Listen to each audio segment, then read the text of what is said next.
Quali sono le differenze di queste due soluzioni? Sono la stessa cosa una la versione cloud e l'altra no? Perché può essere utile capire meglio cosa sono e dove si collocano? Lo scopriamo oggi.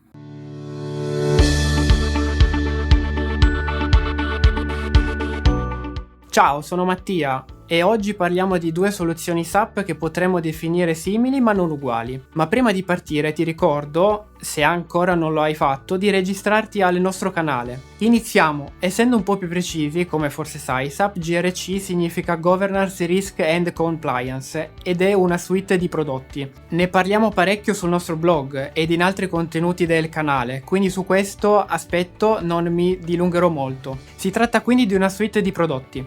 In questo caso facciamo riferimento al SAP GRC Access Control, ovvero lo strumento per gestire la separazione dei compiti aziendale, detta anche Segregation of Duty, il ciclo di vita delle utenze, la gestione dei ruoli e l'accesso tramite superutenze. Mentre il prodotto SAP Cloud Identity Access Governance, detto anche IAG, dicevamo è un prodotto simile al SAP GRC Access Control, anche questo da licenziare come il SAP GRC.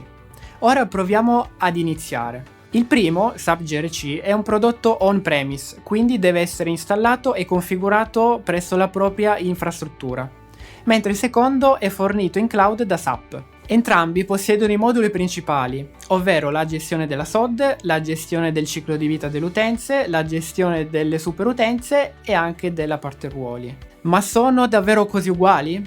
No, al momento ci sono delle differenze. Non solo perché alcuni aspetti a livello di configurazione non sono presenti in IAG, ma perché i due prodotti possono essere usati anche assieme. Dipende appunto da come è lo scenario applicativo. Immagina di avere sistemi SAP o non SAP, solamente on-premise.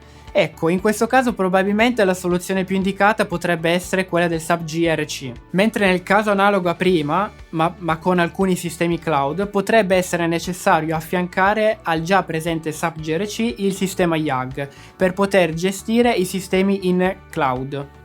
Infatti, per poter eseguire un'analisi dei rischi è necessario avere il prodotto IAG. Questo scenario di concomitanza SAP GRC e SAP IAG si chiama bridge, ovvero il sistema IAG fa da ponte tra il sistema SAP GRC e gli altri sistemi cloud. L'ultimo scenario, probabilmente meno diffuso per ora, ma che verosimilmente diventerà il principale nel lungo periodo, è quello del full cloud, ovvero un sistema IAG per gestire i sistemi cloud. Attenzione, in questo scenario non dobbiamo dimenticare che in IAG può gestire anche i sistemi on-premise, quindi siamo anche nello scenario opposto al primo, ovvero alcuni sistemi on-premise ma la maggior parte in cloud. Sono presenti tutti gli scenari che già oggi vengono utilizzati in SAP GRC? Purtroppo no, la versione cloud non è un'esatta replica. Tuttavia sono presenti alcune funzionalità non presenti nel SAP GRC, come ad esempio il modulo per l'ottimizzazione dei ruoli. Quindi se stai pensando di migrare dal GRC allo IAG devi fare prima un assessment per capire se è possibile o se dovrai abbandonare qualche funzione. Ma perché conviene valutare l'adozione dello IAG? Perché essendo un prodotto nativo cloud, l'integrazione con gli strumenti della suite è molto più rapida, basandosi su altri servizi di cui non parleremo in questo contenuto, che sono l'Identity Authentication Service, detto anche IaaS, e l'Identity Provisioning, detto anche IPS. Ma quindi con IAG ho a disposizione anche un sistema di gestione delle identità aziendali? Un Identity Management? In realtà no.